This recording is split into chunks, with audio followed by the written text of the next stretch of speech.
اعوذ باللہ من الشیطان الرجیم الحمد للہ رب العالمین والصلاة والسلام علی اشرف المرسلین سیدنا و نبینا محمد وعلی آلہ واصحابہ وازواجہ وذریاتہ واہل بیتہ اجمعین ومن تبعہ بإحسان الی یوم الدین اللہم اجعلنا منہم یا رب العالمین آمین یا رب۔ اعوذ باللہ من الشیطان الرجیم رب اشرح لی صدری ویسر لی امری واحلل عقدۃ من لسانی یفقہوا قولی۔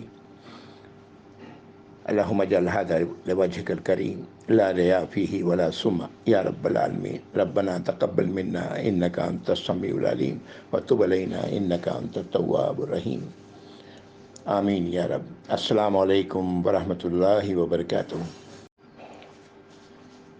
الحمدللہ پچھلی نشست میں ہم لوگ سورۃ النور 18واں پارہ آیت نمبر 35 سے لے کے 38 تک پڑھی، ہم لوگوں نے پڑھا تھا۔ یہ آگے آیات آ رہی ہیں۔ ان آیات میں اللہ رب العزت نے ایک مثال کے ذریعے بات کو سمجھانے کی کوشش کی ہے ہم انسانوں کو۔ میں نے عرض کیا تھا کہ مثال اس چیز کی دی جاتی ہے جس کا مشاہدہ انسان کو ہوتا ہے، انسان آلریڈی جانتا ہے اس کے بارے میں، مثال اس کی دی جاتی ہے۔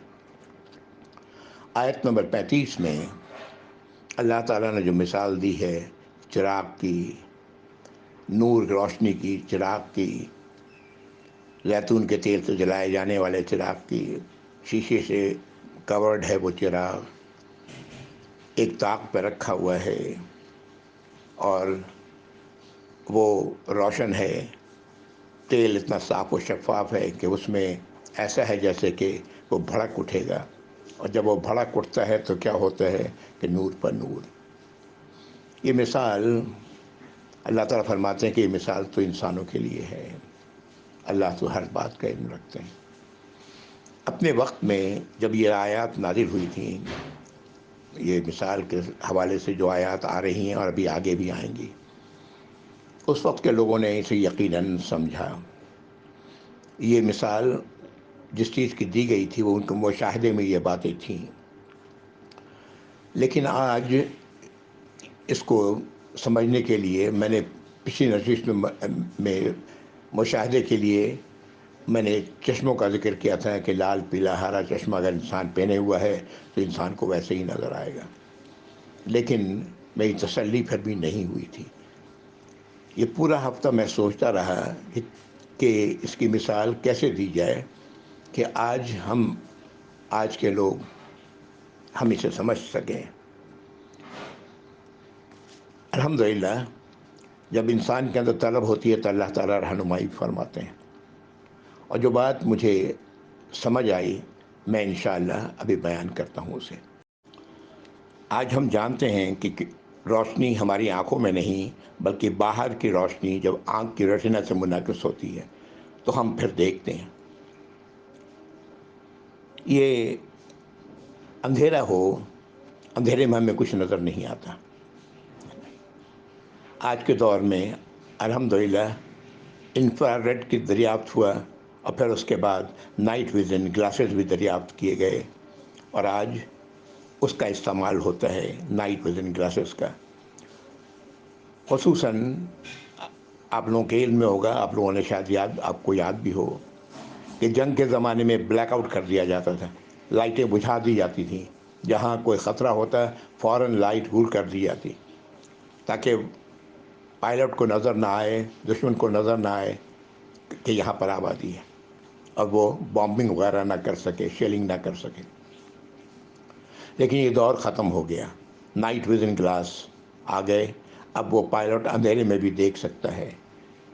اب تفصیل میں اتنا زیادہ نہیں جاؤں گا، ہم سب جانتے ہیں اس کے بارے میں، ہم پڑھے لکھے لوگ ہیں۔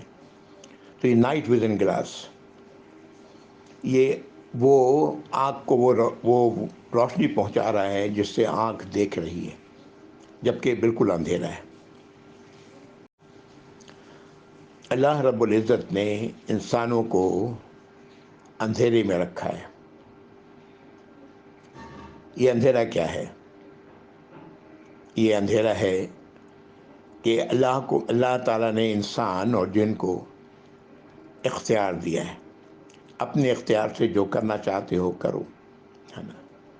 اور پھر اس اندھیرے کو اختیار کے اس اندھیرے، یعنی دنیا میں جو اختیار انسان اپنے نفس کی، اپنی خواہشات کی بنیاد پر استعمال کرتا ہے، اس کو روشن کرنے کے لیے، اس کو دکھانے کے لیے کہ کون سا اختیار کیا جائے، کون سی چیز پر چلا جائے، کون سی چیز پر نہ چلا جائے، اس کے لیے اللہ تعالیٰ کا یہ نور ہے جو نور ہدایت ہے۔ اور اللہ رب العزت نے انسانوں کے لیے شروع سے آدم علیہ السلام کی نسل سے لے کر کے، آدم علیہ السلام اپنے وقت کے وہ شخصیت تھے جو اپنی نسل کو نور دکھانے والے تھے، ہدایت کی نور پہنچانے والے تھے، اور اس کے بعد انبیاء اور رسولوں کا یہ سلسلہ، اور آج ہم نبی کریم صلی اللہ علیہ وسلم کے دور میں ہیں، آپ کی امت ہیں، اس دور میں یہ نور نبی کریم صلی اللہ علیہ وسلم لے کے آئے، یعنی جس سے انسان دیکھ سکتا ہے کہ وہ اسے کیا کرنا چاہیے، کیا نہیں کرنا چاہیے، اس کی مقصد، زندگی کا مقصد کیا ہے، یعنی کیا ہے جو اسے، کون سا راستہ ہے جو اسے جنت میں پہنچائے گا، کون سا راستہ ہے جو اسے تباہی میں لے جائے گا، جہنم تک پہنچائے گا۔ اللہ تعالیٰ محفوظ رکھے ہم سب کو۔ یہ وہ نور ہے، اور یہ نور اللہ کا نور ہے۔ اللہ نور السماوات والارض، اللہ کا نور ہے۔ اللہ کی دوسری تمام مخلوقات، اللہ رب العزت نے ان کو ازلی ہدایت دے دی ہے، ان کے پاس ازلی نور موجود ہے، نسل بہ نسل ان کے اندر چلی آ رہی ہے۔ اس کو آج کی زبان میں ہم یہ کہیں گے کہ ان کو آلریڈی پروگرام کر دیا گیا ہے۔ They are programmed in the way as اللہ سبحانہ تعالیٰ وانٹیڈ ٹو پروگرام دیم، لیکن اس لیے کہ ان کے پاس اختیار نہیں تھا، انہیں اختیار اللہ نے نہیں دیا۔ اسی پروگرام کے تحت تمام کے تمام مخلوقات، چاہے وہ آسمانوں میں چاند، ستارے، سیارے، کہکشاں اور جو بھی ہیں، اور زمین پر جتنے بھی مخلوقات ہیں، وہ سب دے آر پروگرام، ان کی پہلے سے پروگرامنگ کر دی گئی ہے۔ وہ اللہ کی ہدایات کے مطابق وہ اپنی زندگی گزار رہے ہیں۔ یہ انسان ہے جس کو اللہ تعالیٰ نے اس ہدایت سے نہیں نوازا، بلکہ اسے چھوڑ دیا اپنے نفس کی خواہش پر، اپنے اختیار پر، کہ وہ جس طرح چاہے چلے۔ اور اس کی رہنمائی کے لیے اللہ تعالیٰ نے یہ نور انبیاء رسولوں کے ذریعے نو انسانی تک پہنچایا۔ اس نور کا ذکر، نور ہدایت کا ذکر قرآن میں جگہ جگہ پر ہے۔ ایک جگہ کی آیت میں آپ کو سناتا ہوں، اعوذ باللہ من الشیطان الرجیم۔ هو الذی ينزل علی عبدہ آیات بینات لیخرجکم من الظلمات الی النور۔ وہ اللہ ہیں جو نازل فرما رہے ہیں اپنے غلام پر، اشارہ نبی کریم صلی اللہ علیہ وسلم کی طرف ہے، آیات بینات، دلائل کے ساتھ، واضح آیات، ہے نا، تاکہ نکالیں تمہیں اندھیروں سے روشنی میں، لیخرجکم من الظلمات الی النور، اندھیروں سے روشنی میں، وَإِنَّ اللَّهَ بِكُمْ لَرَءُوفٌ رَحِيمٌ، اور بے شک اللہ تو بے حد شفیق ہیں اور رحم فرمانے والے ہیں۔ آج ہمارے لیے یہ نور قرآنی آیات میں ہے۔ قرآنی آیات ہمیں وہ نور مہیا کرتی ہے جو اللہ کا نور ہے، اور جو مثال اللہ نے بیان کی ہے، اس مثال میں اللہ تعالیٰ یہی بتانا چاہتے ہیں کہ یہ نور، اور اس نور کا ظہور جب ہوتا ہے انسان کے اندر، جو اللہ کا نور ہے، تو وہ نور علی نور میں ہوتا ہے، روشنی پر روشنی اس کے لیے ہوتی ہے۔ سورۃ البقرہ میں ہم لوگ پڑھ چکے ہیں یہ آیت نمبر 257، اعوذ باللہ من الشیطان الرجیم۔ اللہ ولی الذین آمنوا یخرجہم من الظلمات الی النور۔ اللہ سرپرست ہیں، دوست ہیں، مددگار ہیں ان لوگوں کے جو ایمان والے ہیں، انہیں وہ اللہ رب العزت نکالتے ہیں اندھیروں سے روشنی میں۔ والذین کفروا اولیاءہم الطاغوت، اور وہ لوگ جو اللہ کی نافرمانی کرنے والے ہیں ان کے سرپرست، ان کے دوست طاغوت ہیں۔ ہر وہ شے جو اللہ کی نافرمانی کی طرف لے جائے وہ طاغوت ہے۔ انسان کا اپنا نفس جس طرف لے جانا چاہتا ہے وہ بھی طاغوت ہے، شیطان طاغوت ہے۔ یخرجونہم من النور الی الظلمات، وہ انہیں روشنی سے نکال کے اندھیروں میں لے جاتے ہیں۔ اولئک اصحاب النار ہم فیہا خالدون، یہی وہ لوگ ہیں جو آگ کے ساتھی ہیں اور اس میں وہ ہمیشہ رہیں گے۔ قرآن میں ہر مقام پر اس آیت میں جو ابھی میں نے سورۃ البقرہ کی آپ کو سنائی، اس میں بھی اندھیرا کے لیے ظلمت لفظ ہے، لیکن ظلمات اللہ تعالیٰ فرماتے ہیں پورے قرآن میں اندھیروں کی بڑی ساری شکلیں ہیں، آپ جانتے ہیں۔ کمرے میں ہوں، روشنی تو ہے لیکن میں باہر نکل کے جاؤں گا، سورج کی روشنی، پھر اور زیادہ چیزیں واضح نظر آئیں گی۔ تو یہ اور نور ہمیشہ واحد کے صیغے میں آیا ہے، روشنی۔ یہ انسان اندھیروں میں ہے جب تک کہ اس تک نور، اللہ کا نور، نور ہدایت اس تک نہیں پہنچتی۔ یہ بعض انسان کے اندر ایسا ہوتا ہے کہ وہ اس کے اندر ایک نور پہلے سے موجود ہوتا ہے، یہ وجہ اس کا اپنا ماحول ہے، اس کا اپنا کردار ہے، اس کی اپنی سوچ ہے، یہ تمام چیزیں اس کی وجہ بنتی ہیں۔ اور وہ اس کے اندر ایک روشنی کی طلب ہوتی ہے، ایک تلاش ہوتی ہے روشنی کی۔ کس روشنی کی؟ اس روشنی کی جو اللہ کی ہدایت کی ہے۔ اس کی مثال ہم لوگ سورۃ آل عمران میں پڑھ چکے ہیں۔ سورۃ آل عمران کی ایک آیت، دو آیت میں آپ کو سناتا ہوں۔ اعوذ باللہ من الشیطان الذین یذکرون اللہ قیاما وقعودا وعلی جنوبہم، وہ لوگ جو اللہ کو یاد کرتے ہیں، اللہ کے بارے میں سوچتے ہیں، یعنی کیوں سوچتے ہیں اس کا ذکر اس سے پہلے والی آیت میں آیا۔ آسمان اور زمین کی تخلیق کو دیکھ کر، دن اور رات کے بدلنے کو دیکھ کر وہ سوچتے ہیں یعنی اللہ کے متعلق۔ الذین یذکرون اللہ قیاما وقعودا وعلی جنوبہم، وہ جس کیفیت میں ہوتے ہیں ان کے دماغ میں یہ باتیں گھوم رہی ہوتی ہیں، کھڑے ہوتے ہیں، بیٹھے ہوتے ہیں، لیٹے ہوتے ہیں۔ یتفکرون فی خلق السماوات والارض، اور وہ غور کرتے ہیں آسمانوں اور زمین کی تخلیق پر۔ ربنا ما خلقت ھذا باطلا سبحانک فقنا عذاب النار، اے اللہ اپنی تمام چیزیں بے مقصد نہیں پیدا کی ہیں، آپ کی ذات تو بے عیب ہے، اور ہمیں بچا لیں آگ کے عذاب سے۔ یہ وہ لوگ ہیں جو اندر اپنے ایک طلب محسوس کرتے ہیں نور کی، اور آسمان اور زمین کی تخلیق، اس پر غور کرنے کے نتیجے میں یہ اپنے آپ کو جہنم سے بچانے کی بات کرتے ہیں۔ اور پھر جب ان لوگوں تک اللہ کے نور پہنچتا ہے، نور ہدایت قرآن کی شکل میں آج، تو ایسے لوگوں کے ساتھ پھر یہ ہوتا ہے کہ نور علی نور ہیں، یہ نور پر نور ہیں۔ یہ ان کی اپنے اندر ایک خواہش تھی، طلب تھی نور کی، ایک نور کا وجود تھا، اور اس طرح انہیں اللہ رب العزت نے اپنی ہدایت سے نوازا، اور یہ اب نور علی نور ہے۔ اگلی آیت میں اللہ تعالیٰ نے ایسے لوگوں کو کہ ان کا وجود کہاں ہے، یہ کہاں ہوتے ہیں، اس کا ذکر کیا ہے۔ یہ ان گھروں میں ہوتے ہیں جن کو اللہ نے بلند کرنے کی اجازت دی ہے، اور وہاں ان کی بھاگ دوڑ ہوتی ہے صبح اور شام، اور یہ اللہ کی صفات کا ذکر کرتے ہیں، اللہ کی ہدایات کا ذکر کرتے ہیں۔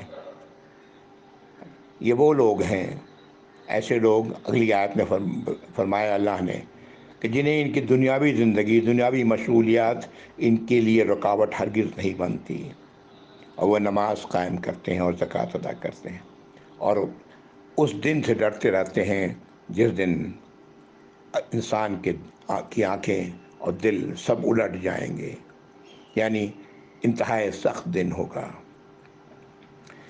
یہ نور نور جس کو اللہ نے مہیا کر دیا، الحمدللہ ثم الحمدللہ، اللہ رب العزت ہم سب کو اس میں شامل کریں۔ ان کا محور دن میں 5 بار یہ مسجد کی طرف بھاگ رہے ہوتے ہیں۔ اگر اس کی صلاحیت نہیں رکھتے تو 5 وقت نماز کا اہتمام کرتے ہیں، ہے نا۔ اللہ کی یاد سے غافل نہیں ہوتے، صبح و شام اللہ کی ہدایات پر تیزی سے عمل کر رہے ہوتے ہیں۔ انہیں دنیاوی کوئی مشغولیات ان کو روکتی نہیں۔ اور 2 صفات یہاں اللہ نے بتائی کہ وہ نماز قائم کرتے ہیں اور زکوٰۃ ادا کرتے ہیں۔ ایمان کے بعد جو سب سے بڑی چیز ہے، سب سے اہم جس کا انسان مکلف ہے، وہ ہے نماز۔ سورہ طٰہٰ ہم لوگوں نے پڑھی ہوئی ہے۔ سورہ طٰہٰ کی آیت نمبر 14 میں اللہ تعالیٰ فرماتے ہیں، اننی انا اللہ لا الہ الا انا، بے شک میں اللہ ہوں اور کوئی الہ نہیں سوائے میرے، فاعبدنی، تو میری اطاعت و فرما برداری کرو، واقیم الصلاۃ لذکری، اور نماز قائم کرو میری یاد کے لیے، تاکہ تم میری یاد سے غافل نہ ہو۔ یہ موسیٰ علیہ السلام کو اللہ رب العزت جب وہ آپ کو رسالت سے نوازا گیا، اس وقت کی کا یہ سین ہے جو اللہ رب العزت نے یہاں سورہ طٰہٰ میں نازل فرمایا ہے، اور یہ باتیں اللہ رب العزت نے موسیٰ علیہ السلام سے کہیں۔ اگلی آیت میں اللہ تعالیٰ فرماتے ہیں، ان الساعۃ آتیۃ، قیامت آ کے رہے گی، اکاد اخفیہا لتجزی کل نفس بما تسعی، میں چاہتا ہوں اسے چھپا کے رکھنا تاکہ ہر شخص کو اس کا بدلہ ملے جو اس نے کمایا ہے، جس کے لیے اس نے بھاگ دوڑ کی ہے۔ یہ بھاگ دوڑ ہماری کہاں ہے، کدھر ہے؟ کیا ہماری بھاگ دوڑ ویسے ہی ہے جو نور علی نور والوں کی ہے؟ تو الحمدللہ، ورنہ آگے آیات آئیں گی، ابھی ہم لوگ پڑھیں گے سورہ نور میں ابھی انشاءاللہ۔ یہ سب کچھ وہ کیوں کرتے ہیں؟ یہ اگلی آیت ہے، آیت نمبر 38 ہے، جس میں اللہ تعالیٰ نے فرمایا، سورہ نور کی آیت نمبر 38، تاکہ اللہ تعالیٰ ایسے لوگوں کو بدلہ دیں ان کے اچھے اعمال کا، یعنی اللہ کی اطاعت و فرمانبرداری کا، اور اپنے فضل سے اور مزید عطا فرمائیں۔ اللہ تو رزق دیتے ہیں جس کو چاہتے ہیں، جتنا چاہتے ہیں۔ یہ ہے آیت نمبر 38 میں ہم لوگوں نے یہ بات پڑھی۔ ان کی یہ ساری بھاگ دوڑ اللہ کے ہاں اپنے اجر کے لیے ہوتی ہے۔ ان کا محور اور مقصد زندگی کا اللہ کی رضا اور اللہ سے بہترین بدلہ لینا ان کا مقصد زندگی ہوتی ہے، ایسے لوگوں کی جن کے اندر نور علی نور ہے۔ یہ آیات ہم لوگوں نے پڑھی تھی، میں نے اس کو ایک بار پھر دہرایا ہے۔ دیکھیں، نماز کے ساتھ ساتھ زکوٰۃ کا ذکر ہے ہر جگہ قرآن میں، بیشتر جگہوں پر۔ یہ ہم لوگ سورۃ البقرہ آیت نمبر 2 سے 5 میں بار بار اس کا ذکر کرتا ہوں، اور بار بار یہ بات کہتا ہوں کہ اگر میں چاہتا ہوں کہ اللہ کے ہاں کامیاب ہوں، اللہ کی ان لوگوں میں شامل ہوں جو اللہ تعالیٰ جنہیں عظیم کامیابی سے نوازیں گے، انہیں ان 4 آیات کے اندر اپنی زندگی گزارنی ہے۔ ان 4 آیات کو اپنے اندر گرہ کی طرح باندھ لینا ہے اپنے دل کے اندر۔ ہاں،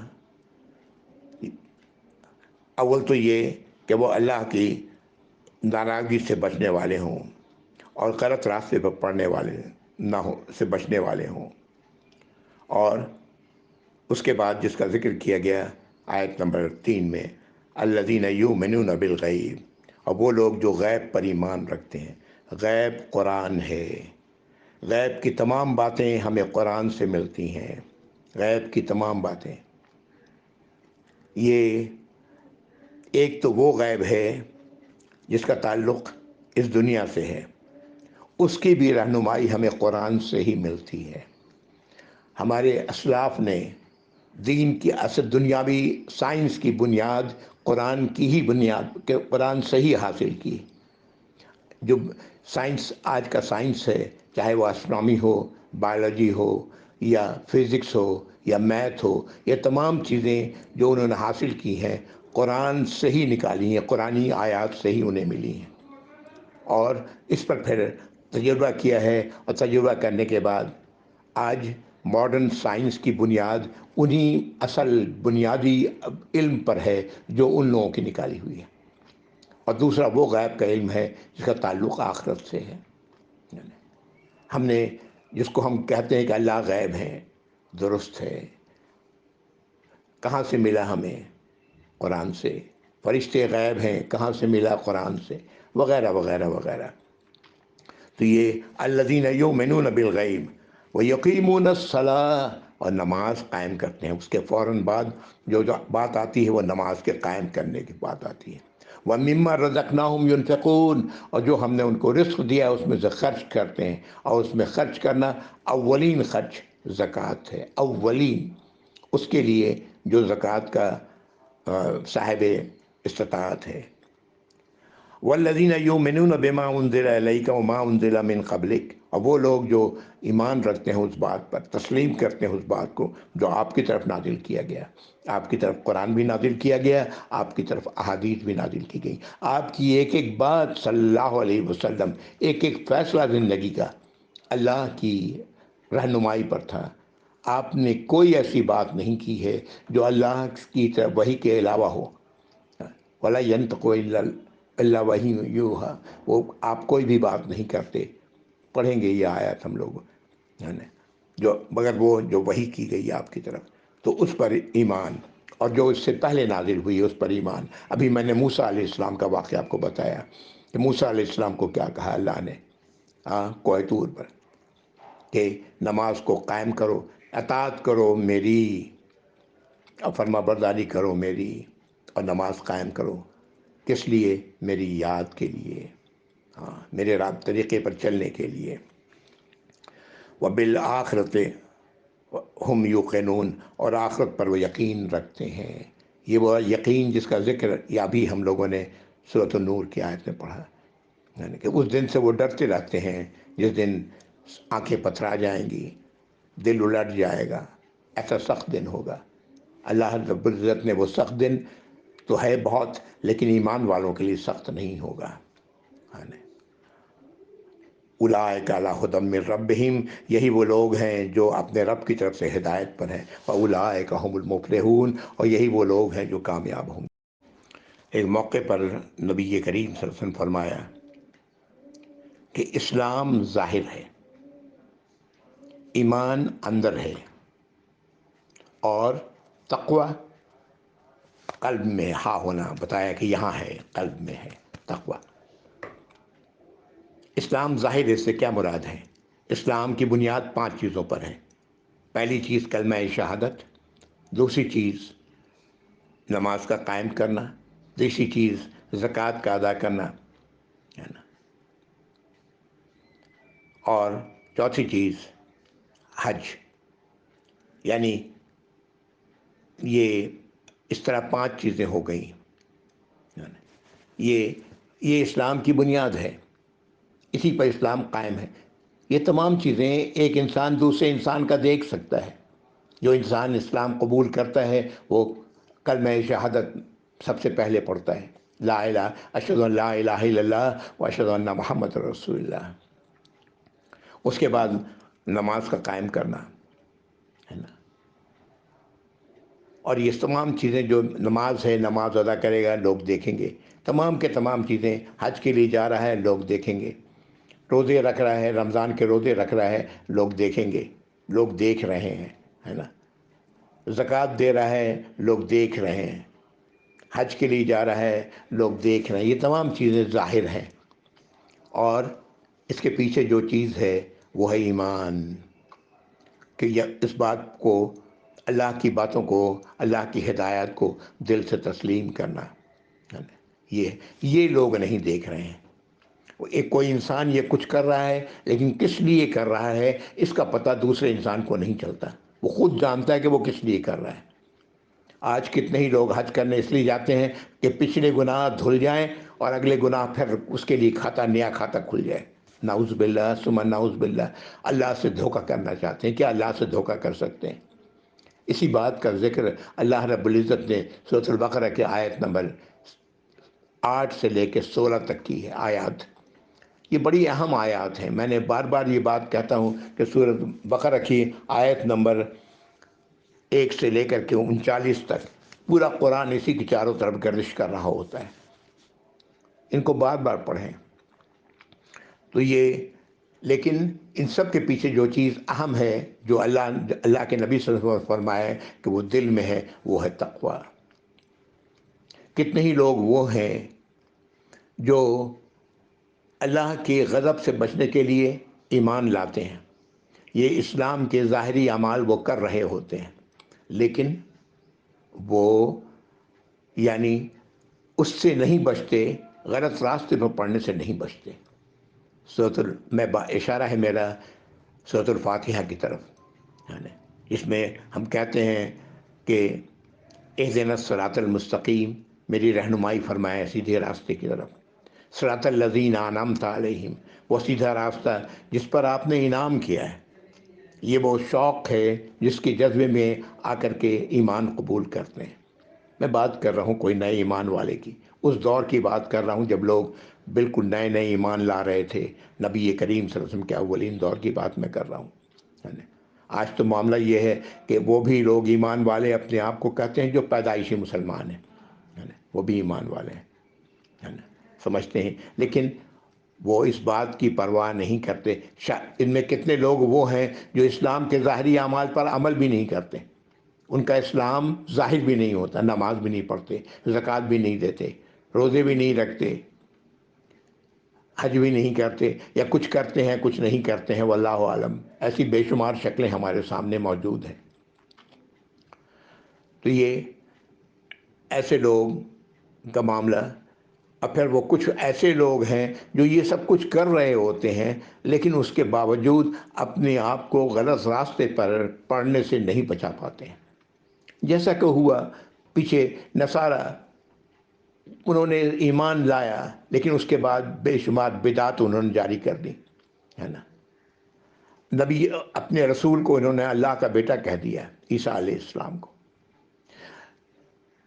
بنی اسرائیل کے واقعات قرآن میں بھرے پڑے ہیں. سورۃ البقرہ اب بے شمار آیات ہیں. پھر سورۃ البقرہ کے بعد سورۃ آل عمران میں، جس میں یہود کا بھی ذکر ہے اور نصارہ کا بھی ذکر ہے. یہ ان آیات کو پڑھیں دیکھیں اور وہ آپ محسوس کریں گے کہ وہ لوگ جو کچھ کرتے آج، جو ہم آج یہ امت کے لوگ بھی اسی طرح بہت ساری چیزوں پہ عمل کر رہے ہیں. آپ کی بات صلی اللہ علیہ وسلم سچی ہے. آپ نے فرمایا تھا کہ تم بھی عمل کرو گے انہی کے جیسا، انہی کے راستے پہ چلو گے. تو یہ وہ لوگ جو اپنے آپ کو ایمان لانے کے بعد نہیں بچاتے، اب اس کے لیے اسی صورت میں اگلی آیت ہے میں اللہ رب العزت ان کی مثال دے رہے ہیں. اگلی آیت نمبر 39 ابھی ہم لوگ پڑھیں گے انشاءاللہ. اعوذ باللہ من الشیطان الرجیم. آیت نمبر 39 سورہ نور. والذین کفروا اعمالهم کسراب بقیۃ یحسبہ الظمآن ماء. اور وہ لوگ جو کفر میں مبتلا ہیں، ان کے اعمال ایسے ہیں جیسے کہ سراب، میراج جس کو کہتے ہیں، ہے نا، کہ جو چٹیل میدان میں ایسا نظر آ رہا ہے جیسے کہ پانی ہے نا. وہ گمان کرتے ہیں کہ پانی ہے جیسے، اور وہ پیاسا شخص پانی کی طرف بڑھتا ہے نا. یہ ریت میں تو بہت صاف نظر آتا ہے، اکثر سڑکوں پر بھی نظر آتا ہے. کبھی گرمی کے دنوں میں آپ گاڑی چلا رہے ہوتے ہیں، سڑک ایسی پر نظر آتا ہے جیسے آگے سڑک پر پانی ہے. اللہ تعالیٰ اسی کی مثال دے رہے ہیں کہ وہ لوگ جو اللہ کی نافرمانی میں مبتلا ہوتے ہیں، ایمان لانے کے بعد ان کے اعمال ایسے ہیں جیسے کہ ایک چٹیل میدان، جیسے جو پانی کی طرف جو نظر آ رہا ہے پانی، اور ایک پیاسا اس کی طرف بڑھتا ہے، اب گمان کرتا ہے کہ یہاں پانی ہے. حتیٰ اذا جاءہ، یہاں تک کہ وہ پہنچتا ہے وہاں، لم یجدہ شیئا، تو وہاں وہ کچھ بھی نہیں پاتا، یعنی پانی کچھ بھی نہیں ہوتی، سڑک ہے، سڑک نظر آتی، پانی کا نام و نشان نہیں۔ وَوَجَدَ اللَّهَ عِندَهُ فَوَفَّاهُ حِسَابًا، اور وہ اپنے پاس اللہ کو پاتا ہے اور اللہ تعالیٰ اس کا حساب کر دیتے ہیں۔ واللہ سریع الحساب، اور اللہ تعالیٰ حساب کرنے میں بہت تیز ہے۔ کیا بات کہی گئی! کتنے ہی لوگ وہ ہیں جنہوں نے صراط مستقیم گم کر دیا ہے، اپنی غلط حرکتوں کی وجہ سے، اپنی نافرمانیوں کی وجہ سے۔ اور وہ مطمئن ہیں کہ جی ہم مسلمان ہیں، ہم ایمان والے ہیں، ہم نے کلمہ پڑھا ہوا ہے، لا الہ الا اللہ محمد رسول اللہ، جنت تو رکھی رکھائی ہے، ہم محمد کی امت ہیں۔ قرآن میں جگہ جگہ ایسے لوگوں کی طرف اللہ نے اشارہ کیا ہے، بہت جگہوں پر ہے قرآن کے اندر، اور ہم لوگ پڑھ بھی چکے ہیں، بہت جگہوں پر پڑھ چکے ہیں ہم لوگ، اور آگے بھی پڑھیں گے انشاءاللہ۔ اور جب وہ سمجھ رہے ہیں کہ آگے ان کے لیے جنت ہے، جیسے وہ پیاسا سمجھ رہا ہے آگے پانی ہے، اور جب وہاں پہنچتا ہے تو اللہ کو پاتا ہے اور اللہ اس کا حساب چکا دیتے ہیں۔ یہ حساب چکانا کیا ہے؟ یہ ہے وہ سزا جو اس کو ملتی ہے آخرت میں۔ جہنم کے مستحق ہوتے ہیں یقیناً جس کے دل میں رائی کے دانے کے برابر بھی ایمان ہوگا، وہ جہنم سے کبھی نہ کبھی تو نکال لیا جائے گا۔ لیکن شرک، اللہ کے سوا دوسرے الہ بنانا، یہ ایک ایسی نافرمانی ہے جو کبھی بھی معاف نہیں اللہ تعالیٰ کریں گے، ہمیشہ وہ شخص جہنم میں رہے گا۔ آج کتنے ہی نماز پڑھنے والے درباروں کا چکر لگا رہے ہوتے ہیں، کیا ہم نہیں دیکھتے؟ آپ نظر نہیں آتا؟ کیوں جاتے ہیں وہاں پر؟ ان درباروں میں پیر کے پاس پتہ نہیں کہاں کہاں کیوں جا رہے ہیں؟ بتانے کی ضرورت نہیں ہے، ہمیں اپنا دنیاوی فائدہ وہاں نظر آتا ہے، اس لیے ہم جا رہے ہوتے ہیں۔ تو ایسے لوگ تو ہمیشہ جہنم میں رہیں گے، الا یہ کہ وہ توبہ کر لیں، اللہ تعالیٰ انہیں توبہ کی توفیق عطا فرمائے ایسے لوگوں کو، آمین یا رب العالمین۔ اور کتنے ہی وہ ہیں جو چھوٹے چھوٹے دوسرے بہت سارے گناہ لے کے پہنچیں گے، اور اللہ تعالیٰ انہیں وقتاً فوقتاً جہنم سے نکالیں گے، لیکن جہنم وہاں کا ایک دن تو 50,000 سال کے برابر ہے۔ آپ ایک لمحے کے لیے بھی ہم آگ پر اپنا ہاتھ نہیں رکھ سکتے، تصور کریں وہ کتنی بڑی سزا ہے۔ یہی وہ بات ہے جس کی طرف اللہ رب العزت نے سورۃ البقرہ کی ایک آیت جو میں نے بھی آپ کو سنائی، اللہ ولی الذین آمنوا یخرجہم من الظلمات الی النور، ایمان والوں کے ولی تو اللہ ہیں، انہیں اندھیروں سے نکال کر روشنی میں لے آتے ہیں، نور علی نور۔ والذین کفروا اولیاءہم الطاغوت، اور جو لوگ اللہ کی نافرمانی کرتے ہیں ان کی ولی تو طاغوت ہے۔ یخرجہم من النور الی الظلمات، انہیں نکالتے ہیں روشنی سے اندھیروں میں لے کے جاتے ہیں۔ یہ روشنی کون سی تھی؟ ایمان کی روشنی تھی، ہاں، اس سے نکال کر کے اندھیروں میں لے کے چلے جاتے ہیں۔ اولئک اصحاب النار ہم فیہا خالدون، وہ آگ کے ساتھی ہیں، وہ ہمیشہ اس میں رہیں گے۔ یہ آیت نمبر 39 تھی۔ آیت نمبر 40 میں اللہ تعالیٰ جو مثال بیان کر رہے ہیں، یہ وہ ہے جس کی زندگی پوری کی پوری اندھیروں میں گزری، اس کے اندر ہدایت کی روشنی کی کوئی طلب موجود ہی نہیں تھی، پوری زندگی اس نے اندھیرے میں گزاری۔ اللہ تعالیٰ اس کا ذکر کر رہے ہیں، اس کی مثال بیان کر رہے ہیں آیت نمبر 40 میں۔ اعوذ باللہ من الشیطان الرجیم۔ او کظلمات فی بحر لجی یغشاہ موج من فوقہ موج من فوقہ سحاب، اور جیسے کہ ہو اندھیرے سمندر میں، ایک گہرا سمندر ہے، اندھیرا ہے، اور کیفیت یہ ہے کہ ایک موج کے اوپر دوسری موج، پانی کی موج ایک کے اوپر طوفانی ایک سما ہے کہ موج پر موج، اور سمندر میں، گہرے سمندر میں، اور اس کے اوپر آسمان میں بادل ہیں، ستاروں کی بھی روشنی نہیں، رات کا اندھیرا ہے، آسمان پر بادل ہے، ایک گہرے اندھیرے کا تصور یہ آیت کا یہ ٹکڑا پیش کر رہا ہے۔ ایک گہرا اندھیرا سمندر ہے، سمندر پہ سفر کرنے والا ایک شخص ہے نا، اور اس کی حالت یہ ہے، سمندر گہرا ہے بے انتہا، اور اس کے بعد موج پر موج ہے، یعنی ایک طوفانی کیفیت ہے سمندر میں، اور آسمان پہ بادل ہیں۔ اللہ تعالیٰ فرما رہے ہیں ظلماتم بعضھا فوق بعض، اندھیرے ہیں اندھیروں پر اندھیرے، بعض کے اوپر بعض، ایک پر ایک اندھیرا کا تصور ہے یہ اندھیرا کیسا ہے؟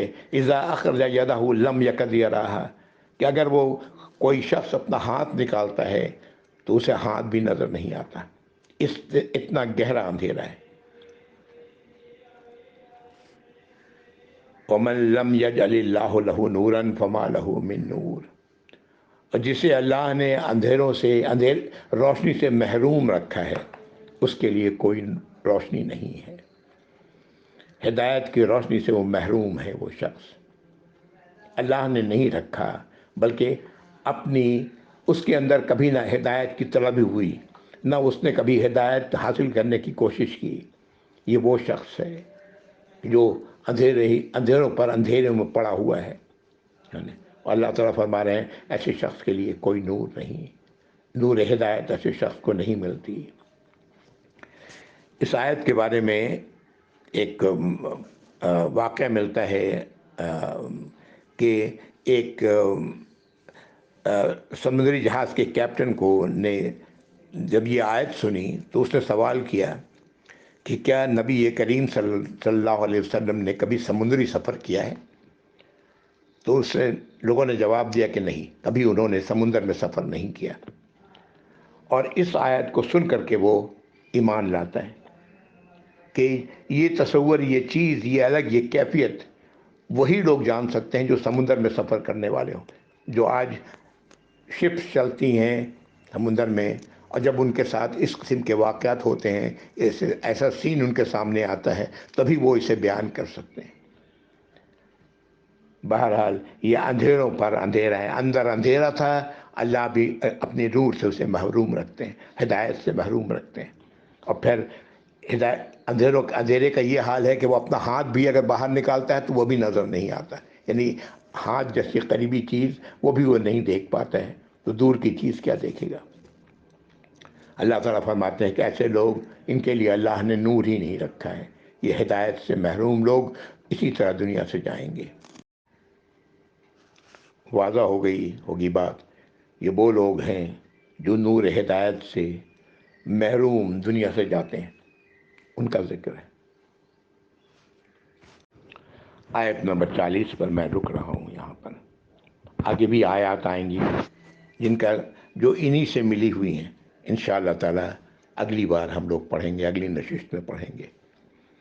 اور میں نے اپنی طرف سے پوری کوشش کی ہے، اللہ سے دعا بھی کی، اور پھر اللہ رب العزت جو بھی مجھے میری سوچ میں ڈالا وہ میں نے آپ کے سامنے رکھا۔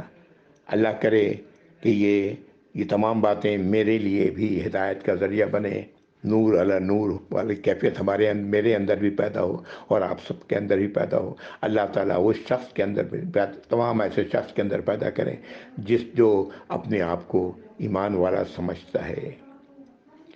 آمین یا رب العالمین، وآخر دعوانا الحمدللہ رب العالمین، وصلی اللہ علی محمد وعلی آلہ واصحابہ وازواجہ وذریاتہ واہل بیتہ اجمعین ومن تبعہ بإحسان الی یوم الدین، اللہم اجعلنا منہم یا رب العالمین، آمین یا رب۔ السلام علیکم ورحمۃ اللہ وبرکاتہ، جزاکم اللہ خیر۔